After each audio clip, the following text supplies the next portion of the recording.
রাধে রাধে বন্ধুরা, আজ আমি একাদশী স্পেশাল এই অনুকল্প বা একাদশী স্পেশাল রেসিপি শেয়ার করছি, যেটা একাদশীর দিনে কিন্তু বা উপোসের দিনে আপনারা বানিয়ে খেতে পারেন। তো রেসিপিটা তৈরি করা এমন কিছুই না। প্রথমেই আমি আলু, পেঁপে আর কাঁচা কলা এরকম ছোট ছোট করে বানিয়ে নিয়েছি, সাথে কয়েকটা চেরা কাঁচা লঙ্কাও নিয়েছি।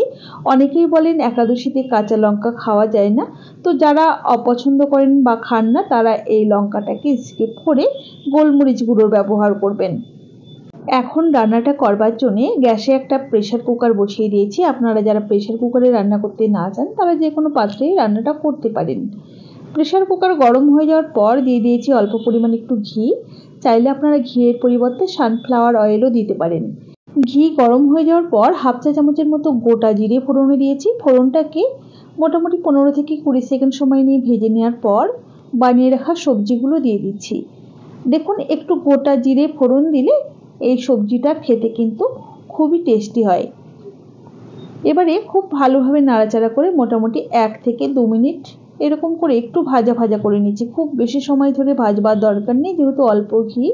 একটু নাড়াচাড়া করে নিয়ে এর মধ্যে দিয়ে দিতে হবে স্বাদ মতো সন্ধক লবণ।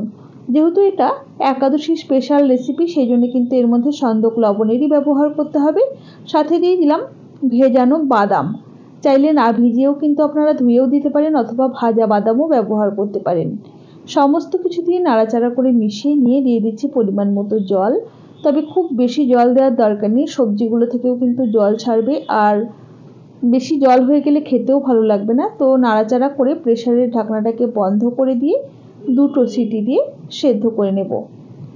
2টো সিটি করে যাওয়ার পর গ্যাসের ফ্লেমটা বন্ধ করে প্রেসারটা রিলিজ হওয়া পর্যন্ত অপেক্ষা করতে হবে। আপনি যদি আমার চ্যানেলের নতুন বন্ধুই থাকেন তাহলে অবশ্যই পাশে থাকা বেল আইকন সমেত আমার চ্যানেলটিকে সাবস্ক্রাইব করে নেওয়ার অনুরোধ রইল। প্রেসারটা খুলে যাওয়ার পর ঢাকাটাকে ওপেন করে নিচ্ছি। দেখুন, সমস্ত কিছু বেশ সুন্দর কিন্তু সেদ্ধ হয়ে গেছে। এবারে গ্যাসের ফ্লেমটাকে আবারও অন করে দিয়েছি। এখন এর মধ্যে সামান্য কয়েক দানা চিনি দিয়ে দিলাম, আর দিয়ে দিচ্ছি 1 চা চামচ পরিমাণ ঘি। জাস্ট মিনিট খানেক নাড়াচাড়া করে রান্না করে নেব। তারপর গ্যাসের ফ্লেম বন্ধ করে একটু ঠান্ডা করে ভগবানকে ভোগ নিবেদন করে প্রসাদ গ্রহণ করব।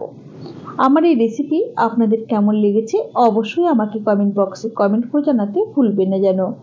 ভালো লাগলে অবশ্যই একটা লাইক করবেন, আর বন্ধুদের সাথে প্রচুর প্রচুর শেয়ার করবেন। তাহলে আজ এই পর্যন্তই। সকলে ভালো থাকবেন, সুস্থ থাকবেন। হাজির হয়ে যাব নতুন কোনো রেসিপি নিয়ে। ধন্যবাদ।